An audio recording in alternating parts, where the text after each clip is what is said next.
안녕하세요. 가치경제 박명준입니다. 오늘은 가치주의 경제가 탄생하게 된 과정에 대해서 말씀을 드리려고 합니다. 가치주의 경제는 두 가지 질문 때문에 만들어졌습니다. 그리고 자본주의 경제의 모순에 대해서도 다시 한번 정리를 하려고 합니다. 최근에 올린 동영상을 위주로 보신 분들이 가치주의 경제에 대해서 아주 기본적인 내용에 대한 질문을 많이 하셔서 가치 산정 이론에 대한 진도를 더 나가기 전에 기본적인 배경을 설명하는 영상을 올려야겠다고 생각을 했습니다. 사실 굳이 가치주의 경제가 아니더라도 새로운 경제 체계가 필요한 이유는 자본주의가 가진 모순 때문입니다. 자본주의가 그 자체로 굳건하고 문제를 일으키지 않는다면 가치주의든지 아니면 또 다른 어떠한 것이든지 굳이 고민할 필요가 없습니다. 하지만 자본주의가 심각한 위기에 직면해 있고 그 위기로 말미암아 경제 시스템이 이대로 지속될 수 있을까에 대해서 강하게 의심을 받고 있는 지금의 상황입니다. 일반인 분들은 전혀 체감하지 못하시겠지만 자본주의 시스템의 붕괴 위기를 막기 위해서 지금 많은 일들이 긴박하게 일어나고 있습니다. 이런 자본주의 경제의 위기에 대해서는 가치경제 채널에서는 다루고 있지 않습니다. 자본주의 경제에 대해서 이해가 보다 뛰어나신 많은 분들이 관련된 정보를 이미 유튜브에 많이 올리고 있고요. 관련된 영상 하나를 아래 링크에 연결해 놓았습니다. 경제에 관심이 없으시더라도 한 번씩 시청해 주시는 것을 추천드립니다. 굳이 자본주의 경제에서 위기가 끝까지 오지 않는다고 하더라도 자본주의는 경제적 양극화가 점점 더 심각해지는 문제가 있습니다. 그리고 이것은 사회적 양극화로 발전하게 됩니다. 우리 모두가 민주주의 사회에서 살아가고 있지만 경제적 능력에 의해서 자연스럽게 계층이 만들어지고 구별이 되는 것입니다. 그리고 소수의 사람들에게 구가 집중이 되고 그런 현상이 심화되고 이것이 다수가 살아갈 수 있는 생활 자체를 위협하게 된다면 사회 계층 간의 대립이 일어나게 되겠죠. 아직은 그 지경까지는 가지는 않았지만 오랜 인류의 역사에서 확인할 수 있듯이 이대로 가다가는 경제적 차이가 있는 계층 간의 사회적 갈등이 반드시 일어나게 됩니다. 당장 쉽게 예상할 수 있는 연금 문제에 대해서만 잠시 생각해 보겠습니다. 물론 연금 자체가 경제적 양극화를 일으키는 것은 절대로 아닙니다. 지금은 시간이 지날수록 연금에 의존해야 하는 연령대의 인구수가 많아지고 있고 반면에 연금을 납부해야 하는 경제활동의 인구의 숫자가 많이 줄어드는 현상이 진행되고 있습니다. 이 말은 수령자는 점점 늘어나게 되고 납부자는 점점 감소하기 때문에 연금이 그 기능을 할 수 없는 시점은 언젠가는 올 수밖에 없다는 뜻이 됩니다. 그때가 되면 연금에만 의존해서 살아가야 하는 사람들이 정상적인 생활을 하는 것이 매우 어려워지겠지요. 이런 계층의 인구수가 점점 더 지속적으로 늘어나고 이들이 가진 사회적 불만도 시간이 지날수록 심화되어서 그 불만이 언젠가는 폭발을 하게 될 것입니다. 그게 그럭저럭 살 수 있을 때는 견딜 수 있겠지만 그렇지 않다면 즉 생존의 위협을 받는 상황이 된다면 그렇게 되는 것입니다. 모순에 의한 시스템의 붕괴, 사회적 갈등 및 불만의 폭발, 그리고 그 이외에도 자본주의가 가진 취약성은 한 가지가 더 있습니다. 그것은 환경의 오염과 파괴를 주장해서 후손들의 아주 기본적인 생존 조건을 무너뜨리는 문제입니다. 자본주의가 일부러 환경을 파괴하는 것은 아니지만 경제가 무너지지 않게 하기 위해서 생산과 소비를 지속적으로 점점 더 늘려 나가야 하고 이것은 에너지 자원의 낭비와 환경이 나빠지는 것을 의미하게 됩니다. 필요한 것을 생산하는 것은 어쩔 수 없겠지만 경제를 돌리기 위해서 필요하지도 않은 재화나 서비스를 더 많이 만들어내고 소비하도록 유도해서 에너지를 더 낭비하고 환경이 더 나빠지게 하는 것입니다. 여기에다가 자본주의에서는 무언가를 싸게 공급하기 위해서 환경을 희생시키는 일이 발생하더라도 이에 대해서 책임을 묻지 않는다는 문제가 더해집니다. 최근에 올린 영상에서 이미 다룬 내용이지만 원자력 발전이 아마도 대표적인 사례일 것입니다. 환경 손실 비용을 자본주의 경제에서는 감안하지 않습니다. 이렇게 환경이 나빠지는 문제는 당장 우리들이 겪어야 하는 문제가 아닐 수도 있습니다. 하지만 그 결과는 우리 후손들에게 어김없이 돌아가게 됩니다. 그리고 다시 환경을 살리고자 해도 생물학적 유전자 오염은 돌이킬 수 있는 방법이 전혀 없습니다. 에너지의 부족과 환경의 파괴는 인류의 먹거리 생산과 공산품의 생산을 크게 저하시키게 됩니다. 그것도 일시적인 저하가 아니라 영구적인 저하입니다. 에너지는 대체 에너지를 개발한다고 해도 돌이킬 수 없는 환경의 오염은 다시는 회복이 되지 않습니다. 우리 후손들은 우리보다 못 살게 되는 조건을 앞세대인 우리로부터 물려받게 되는 것입니다. 우리가 마음껏 사용한 에너지와 환경을 짓밟은 결과는 후손들이 살아가는 시대에 먹거리와 공산품을 생산하는 것이 어려워지게 만들어서 후손들은 실제로 가난하게 살게 된다는 뜻입니다. 그렇다면 이러한 자본주의의 문제를 해결할 수 있는 방법을 어떻게 찾을 수 있을까요? 자본주의에서 어떠한 점을 고치면 이러한 문제점들을 해결할 수 있을까요? 자본주의의 틀을 그대로 유지하고서 이러한 문제점들이 해결될 수 있을까요? 먼저 자본주의 경제에서 위기가 다가오는 이유는 부채 문제 때문입니다. 가계부채와 기업부채 그리고 국가부채가 점점 더 늘어나고 있는 문제입니다. 만기가 돌아오기 전에 부채를 갚아야 하는데 이자까지 모두 갚으려면 원금을 모두 갚는 것이 되지 않습니다. 그래서 부채의 만기가 돌아오면 이것을 갚기 위해서 갚아야 되는 부채보다 더 큰 규모의 대출을 해서 돌아오는 부채를 덮어버리게 됩니다. 부채가 계속 늘어나고 위자 부담까지 고려하면 점점 더 갚을 수 없는 부채가 되는 것입니다. 금리를 조정하거나 양적 완화를 시행하거나 혹은 그 밖에 또 다른 어떠한 인위적인 경기 부양책을 강구하더라도 이런 것들은 임시적인 대책일 뿐입니다. 언젠가는 누군가가 부채를 갚지 못해서 파산하는 사태가 발생하고 이것이 확산되어서 결국 경제 시스템 전체가 붕괴하는 일을 맞이하게 될 것입니다. 이것을 해결하려면 부채가 늘어나지 않도록 만들어야 되는데 자본주의에서 이것이 가능할까요?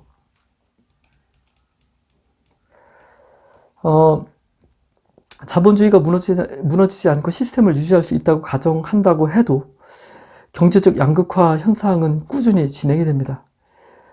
자본주의가 경제 시스템을 유지하려면 통화를 지속적으로 늘려야 하기 때문입니다.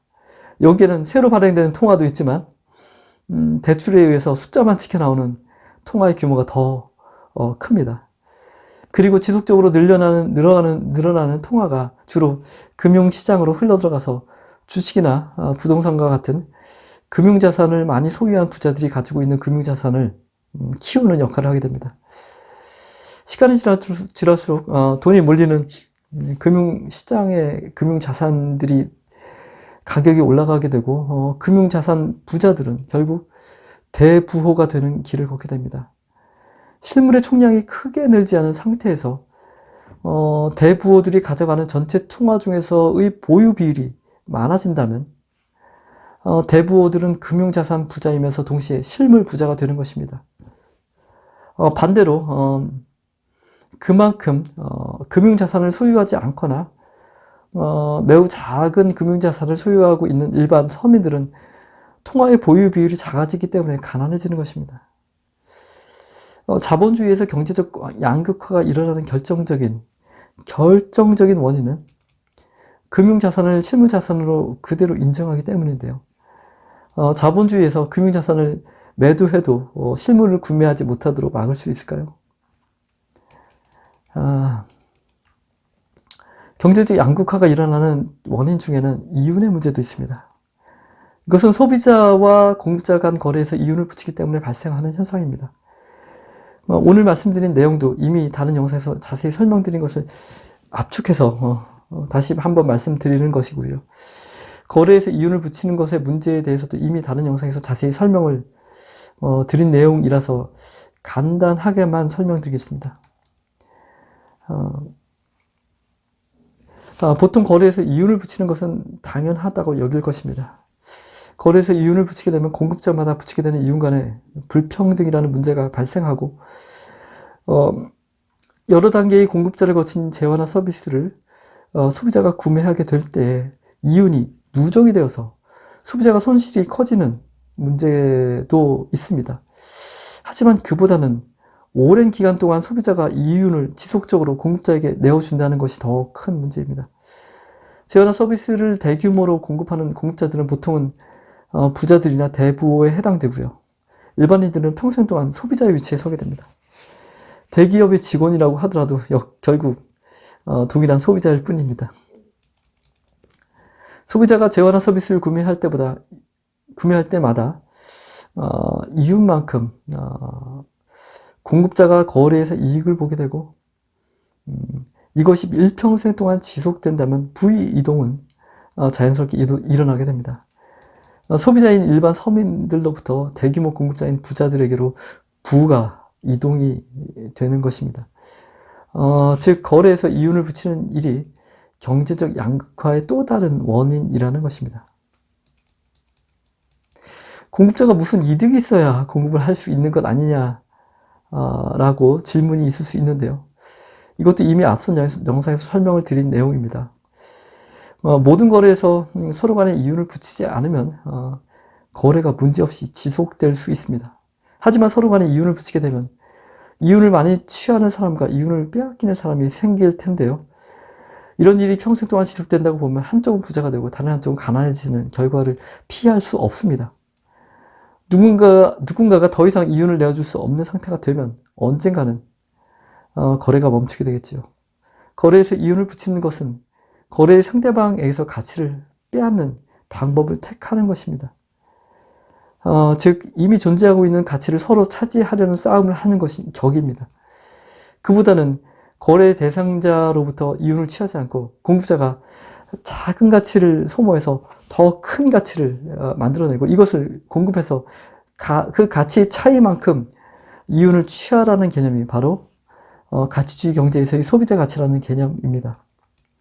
즉 적은 가치를 들여서 큰 가치를 만들어내면 우리 모두가 함께 사용할 수 있는 가치의 총량이 늘어나게 되는 것이며 그렇게 해서 생긴 가치의 차이를 공급자가 이윤으로 취한다면 소비자에게 이윤을 붙일 이유가 없으며 소비자는 손해를 입지 않게 됩니다.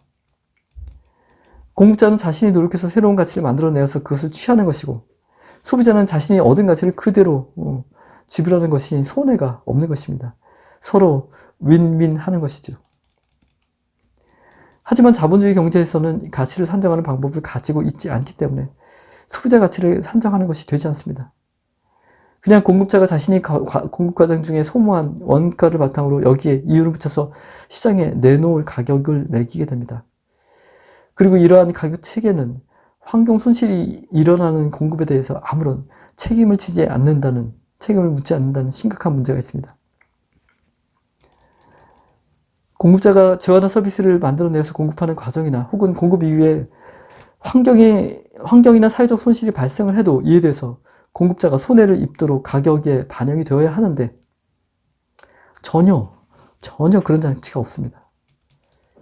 사실 사회적 손실이 발생을 해도 가치의 손실량을 산출하는 방법이 자본주의에서는 마땅치 않거나 혹은 있다고 해도 산출의 근거가 희박합니다.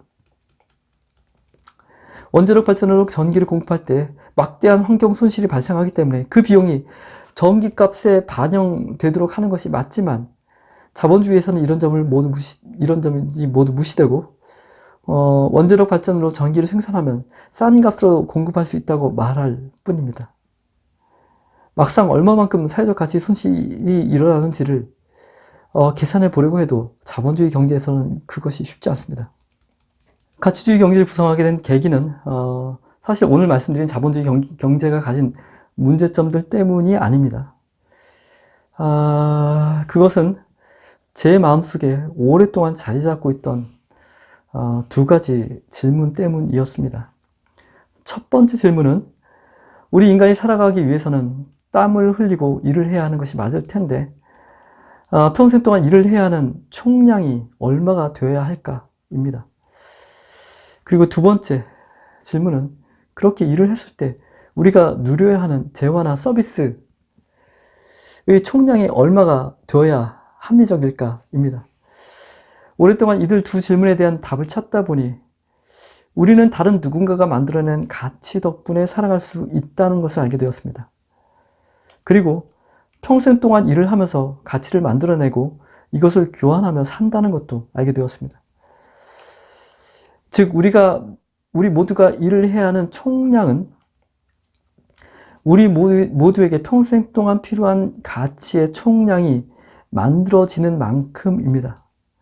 그보다 더 많이 일을 한다면 우리에게 필요한 것보다 더 많은 것을 갖게 되고 누릴 수 있겠죠. 그런데 우리의 현실을 보면 엄청나게 많은 재화나 서비스가 만들어지고 소비가 되지 않은 채 그냥 버려지거나 혹은 사용되지 않고 쌓여가고 있습니다.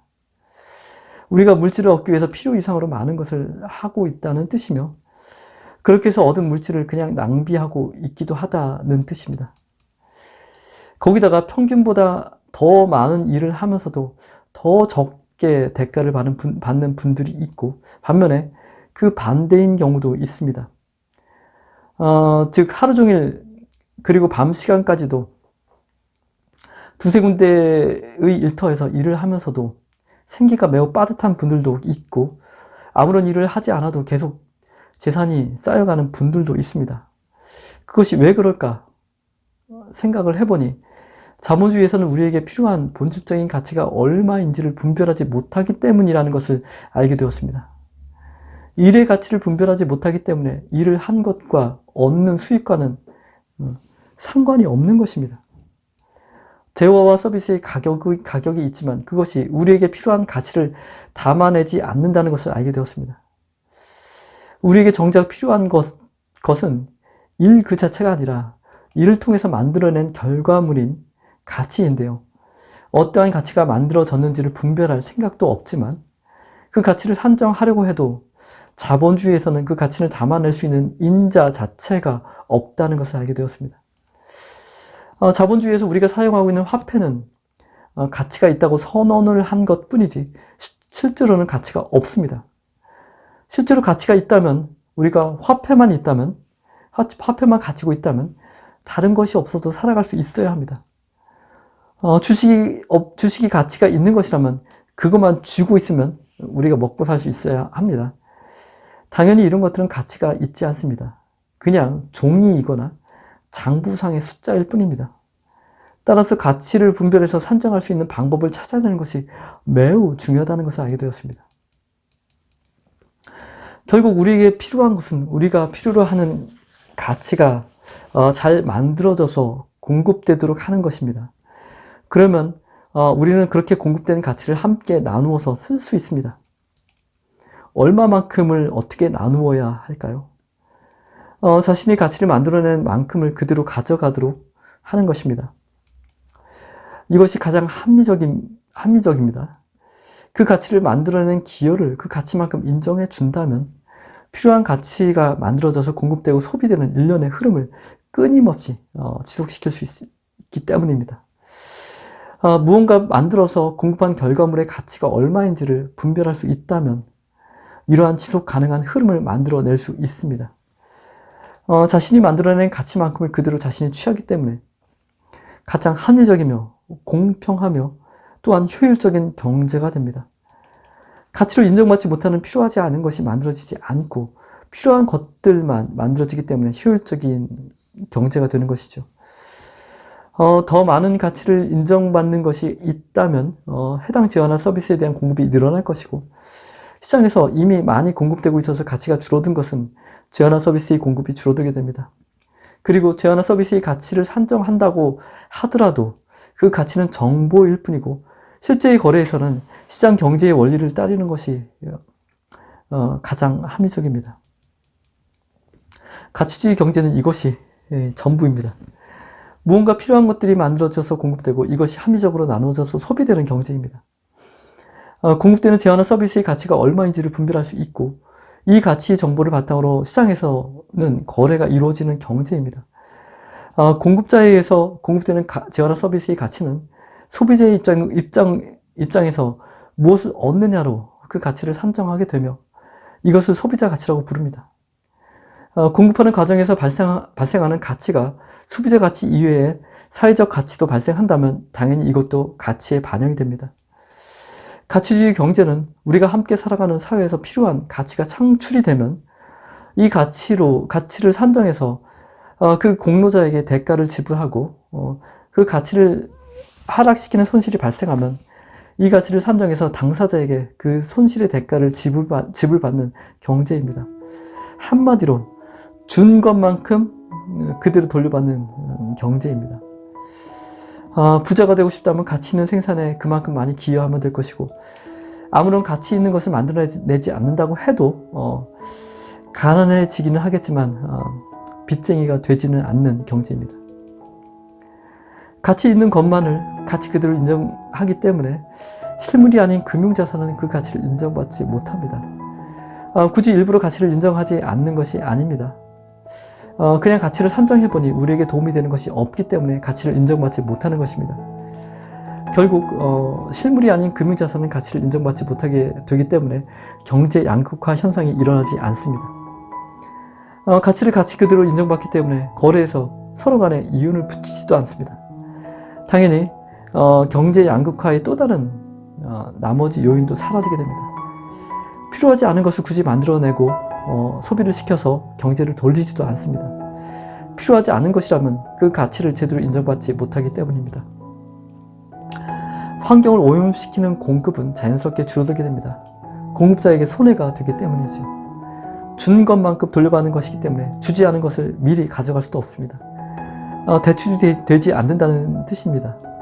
무언가 얻으려면 그 가치에 해당되는 무언가를 만들어내는 것이 먼저입니다. 대출이 없기 때문에 부채가 없을 것이고 부채가 쌓여서 금융위기나 경제위기가 오는 일이 절대로 일어나지 않습니다. 가치주의 경제에서 일부러 자본주의 경제의 모순을 해결하려고 한 것이 아니지만 결과적으로 경제 순환 시스템의 붕괴, 사회계층 간 양극화, 인류 생존 환경이 점차 무너지는 문제가 자연스럽게 해결이 됩니다. 가치주의 경제의 철학은 뿌린 대로 거두는 것입니다. 자신이 내어준 것만큼을 그대로 돌려받는 것입니다. 이것은 가장 보편적이고 합리적인 거래를 만들어내며 언제까지라도 멈추지 않는 순환을 만들어내는 가장 기본적인 경제 철학입니다. 이러한 철학을 실생활에서 구현시키는 것이 가치주의 경제이며 이것은 실물의 가치가 가장 합리적으로 교환되는 거래를 실현시키는 경제입니다. 오늘은 가치주의 경제라는 개념이 만들어진 배경에 대해서 말씀을 드렸고요. 다음 영상에서는 가치주의 경제를 쉽고 빠르게 이해하기 위한 기본적인 설명을 말씀드리려고 합니다. 오늘은 여기까지입니다. 좋아요와 구독으로 그리고 꾸준한 시청으로 가치 경제가 태동할 수 있도록 응원해 주시길 바랍니다. 감사합니다.